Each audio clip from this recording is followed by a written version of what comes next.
Donc moi je pense que ce n'est pas seulement on n'en a pas fait assez ou l'État n'est pas assez présent, c'est simplement qu'il y a des réseaux de trafiquants de drogue qu'il faut démanteler, il faut arrêter ces délinquants et là seulement on pourra faire revenir l'État, mais c'est la deuxième étape. Alors justement, on va poser la question à la police. Ludovic Cassier, bonjour, vous êtes délégué SGP Police à Lyon, merci d'être avec nous ce matin. Bonjour. Vous entendez le débat sur ce plateau et on me dit en régie que vous voulez réagir apparemment, on vous écoute. Oui, en fait, vos intervenants disent à peu près tout, mais en fait, c'est surtout une volonté politique. La police ne recule pas, on lui demande de reculer. Il faut bien comprendre que ce n'est effectivement pas un fait nouveau. Simplement, c'est son ampleur, c'est sa répétition, c'est également le nombre d'assaillants contre les forces de l'ordre dans les quartiers.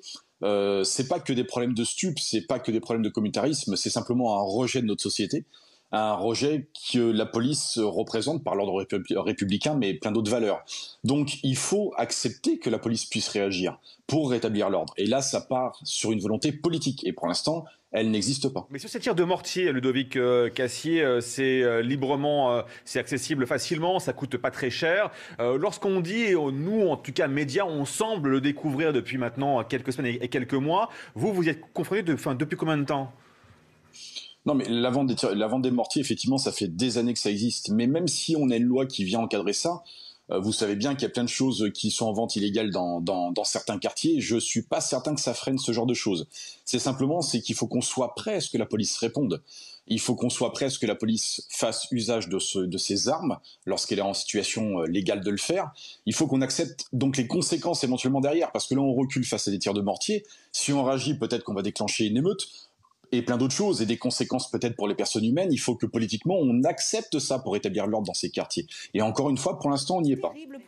Ludovic Cassier, avant de vous libérer, votre avis sur ce qui pourrait se passer dans les prochaines semaines et les prochains mois. Certains disent que ça va continuer et on est face à une insurrection. C'est ce que disait ce matin Guillaume Bigot sur ce plateau. Votre avis à vous qui êtes sur le terrain ? Je partage son analyse. Ça va effectivement s'amplifier. De toute façon, tous les jours, on a des cas comme ça sur tout le territoire français.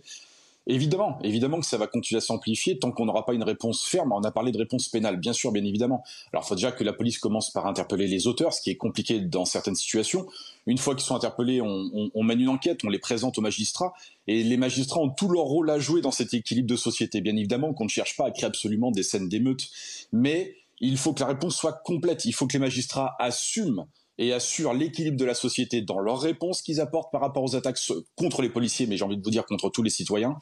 Et il faut que derrière, également, les politiques soient prêts à assumer la réponse de la police. Dans le cadre légal, ça va de soi, mais il faut qu'ils soient prêts à assumer cette réponse. Du courage politique, on vous aura compris. Donc merci beaucoup Ludovic Cassier d'avoir été avec nous ce matin en direct.